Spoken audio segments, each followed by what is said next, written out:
Buenos días, mis queridos hermanos. Dios el Eterno los bendiga rica y poderosamente este día. Hermanos, leyendo la palabra del Señor me llamó poderosamente la atención un versículo. Este versículo decía de esta manera: y glorificaban a Dios en mí. Quisiera empezar esta reflexión con una pregunta. Los que te conocen,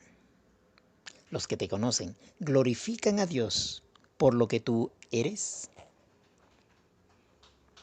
El versículo que mencioné hace un momento se encuentra en Gálatas, capítulo 9, versos 24. Para poder entender por qué Pablo decía esto, y glorificaban a Dios en mí, vamos a hablar un poquito del contexto del por qué Pablo escribe esta carta. ¿Ok? Pablo escribe esta carta a los Gálatas por una necesidad de contrarrestar a los falsos maestros judaizantes que estaban minando la doctrina, estaban minando la doctrina central del Nuevo Testamento. Y estaban esparciendo sus enseñanzas peligrosas. ¿Y cuáles eran esas enseñanzas? Bueno, que los gentiles primero deben de convertirse en prosélitos judíos, o sea que adoptaran toda la tradición judía y someterse a la ley mosaica antes de poder convertirse en cristianos. Lo tremendo era que los gálatas muy fácilmente estaban aceptando semejante herejía. Por ese motivo Pablo a la iglesia de Gálatas no le da unas palabras de felicitación o como lo hacía en otras iglesias.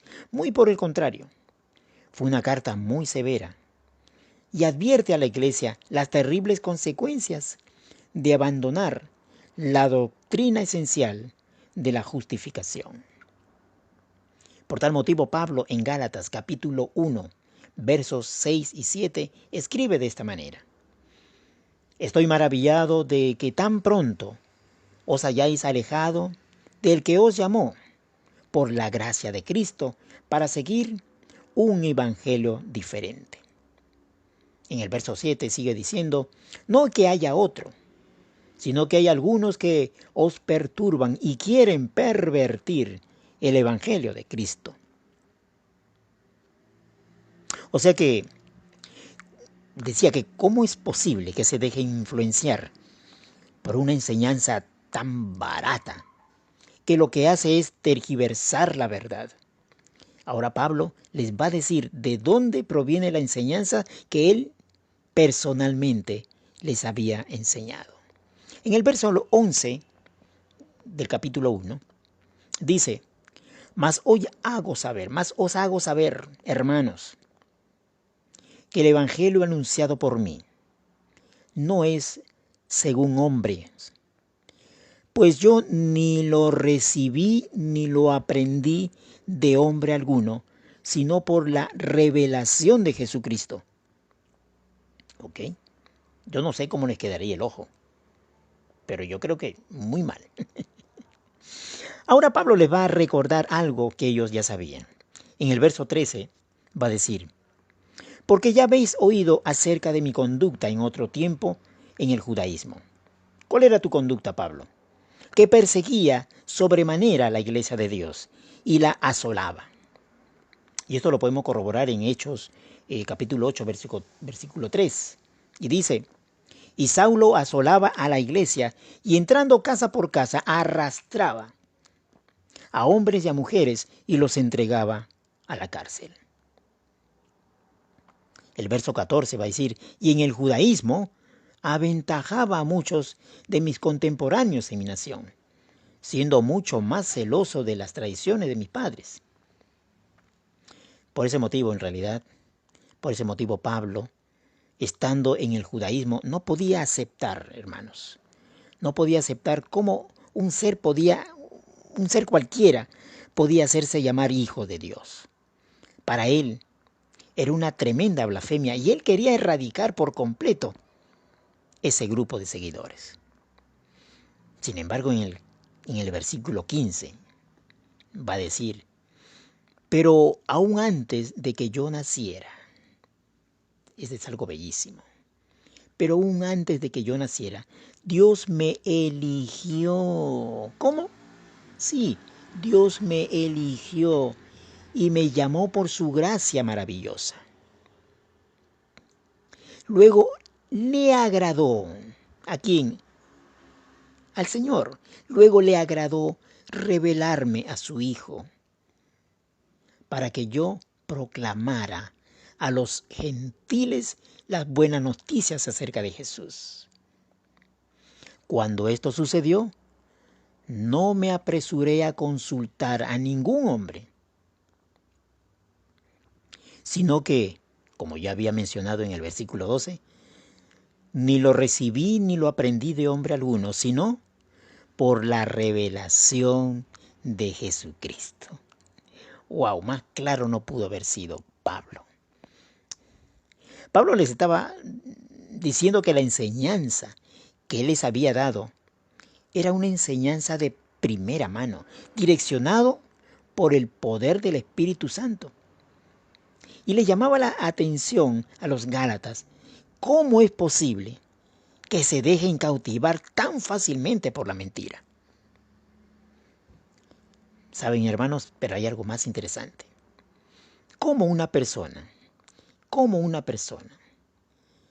que habiendo sido elegida desde antes que naciera, como dice él, pudo haber hecho tanto daño al pueblo de Dios, violentando las casas de todos los seguidores de Cristo y presentándoles a las autoridades, y más aún, ver complacido cómo apedreaban a Esteban hasta quitarle la vida? Hermanos, esto es la soberanía de Dios. A veces eso no entra en nuestro conocimiento. No, nosotros a veces tenemos en nuestro corazón un poquito de venganza. ¿Cómo es posible que pase liso? ¿No? Como ese malandro que ha hecho todo lo que ha hecho, ahora se convirtió en cristiano y ahora, ¿y cuándo va a pagar sus culpas? ¿No? Eso es lo que normalmente a veces nosotros como humanos hacemos. Pero fíjese, hermanos, aunque Pablo haya sido lo que haya sido, él tuvo un punto de quiebre en su vida. Él dice, luego le agradó, ¿a quién? Al Señor, revelarme a su Hijo. Y eso ocurrió en camino a Damasco. ¿Se acuerdan? Saulo, Saulo, ¿por qué me persigues? El capítulo 9 de Hechos. Hermanos, y desde ese momento, ese Saulo, perseguidor de cristianos, se convirtió en un fiel seguidor de Cristo. Tanto que a Ananías se lo declara en Hechos 9:15 diciéndole, porque ese hombre es mi instrumento escogido para dar a conocer mi nombre, tanto en las naciones y a sus reyes, como al pueblo de Israel. Toma pues. Algo interesante porque dice que muchas iglesias no lo conocían, solamente oían decir de él, aquel que en otro tiempo nos perseguía, ahora predica la fe que en otro tiempo asolaba. Fíjense lo que hablaban ya de él, ¿no? La transformación que había acontecido en esa persona. No lo conocían, pero ya hablaban de esa manera. Y por eso que en el versículo 24, Pablo va a decir, y glorificaban a Dios en mí. Tal era su testimonio, tan poderoso era su testimonio, de dónde había sido y a lo que había sido transformado, que adoraban y que glorificaban a Dios por lo que habían hecho en la vida de Pablo. Mis hermanos, hay muchos Saulos dando vueltas por allí. Saulos que quizás tú conoces y quizás hasta quisieras tenerlo muy lejos. Pero podrían ser personas que son elegidas también. Solo que aún el Señor no se les ha manifestado. no se les ha predicado. Hay cientos de testimonios de seres despreciables como Saulo, por lo que hacían, quizás borrachos, drogadictos, criminales o guerrilleros como Nicky Cruz. ¿Se acuerdan de Nicky Cruz? Una vez que tienen un encuentro con el Señor Jesús, son transformados poderosamente y usados, tanto así que tocan vidas de personas que en su tiempo también pasaron como ellos. Y quienes antes lo conocían, quienes antes podían o saber quiénes eran, y lo que ven ahora, cómo son transformados, pueden ellos también decir, gloria a Dios por ellos. Hermano, quizás nosotros no tenemos un pasado quizás como ellos. Pero más que el pasado, hermano, más que nuestro pasado, lo más importante es nuestro presente con el Señor Jesús. Si tú realmente recibiste al Señor y tienes en tu corazón, al Espíritu Santo, y te preocupas por conocerlo cada vez más a través del estudio de su palabra, ten por seguro que todos podrán decir de tu cambio, de tu transformación, y podrán también dar gloria al Señor por ti. Antes de despedirme, hermanos, quiero dejarles un texto. No te olvides que la palabra dice, no importa tu pasado, ¿ok? Porque las cosas viejas pasaron. Y en Cristo Jesús, he aquí, todas son hechas nuevas.